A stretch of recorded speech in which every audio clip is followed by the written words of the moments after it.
Hello बच्चों, let us read the question first. If PCT is A, collecting duct is B, DCT is C, loop of Henle is D, Bowman capsule is E, then which sequence is correctly indicating the flow of nephric filtrate? हमें यहाँ पे बताना है nephric filtrate का basically pathway क्या होता है. तो यहाँ पर जो हम की कंसेप्ट यूज करेंगे वो होगा नेफ्रॉन की स्टडी करेंगे कि नेफ्रॉन के अंदर जो फिल्ट्रेट होता है वो कैसे पास ऑन करता है. नेफ्रॉन के सभी हमें स्ट्रक्चर इसलिए पता होना चाहिए. जो डायग्राम है नेफ्रॉन का है, नेफ्रॉन का जो ये गुच्छे जैसा स्ट्रक्चर है इसको हम बोलते हैं ग्लोमेरुलस. ग्लोमेरुलस. इसके बाद जो इसको होल्ड करके रखता है this is Bowman's capsule. Bowman's capsule. इसके बाद जो ये स्ट्रक्चर आता है इसको हम बोलते हैं PCT, that is proximal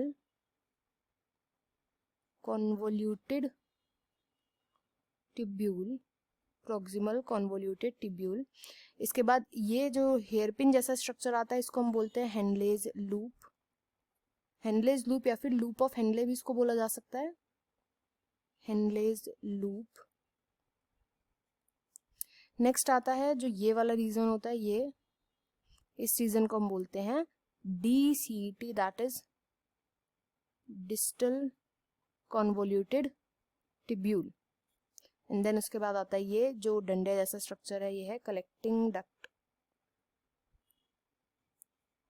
collecting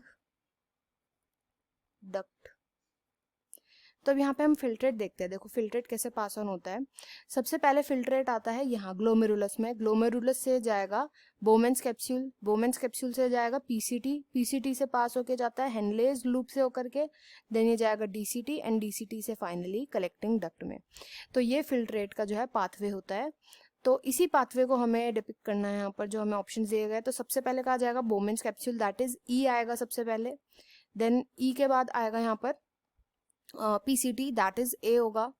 A के बाद यहाँ पर आएगा हेनलेज लूप. हेनलेज लूप है D. D के बाद आएगा यहाँ पे C, that is DCT and then last में आएगा B, कलेक्टिंग डक्ट.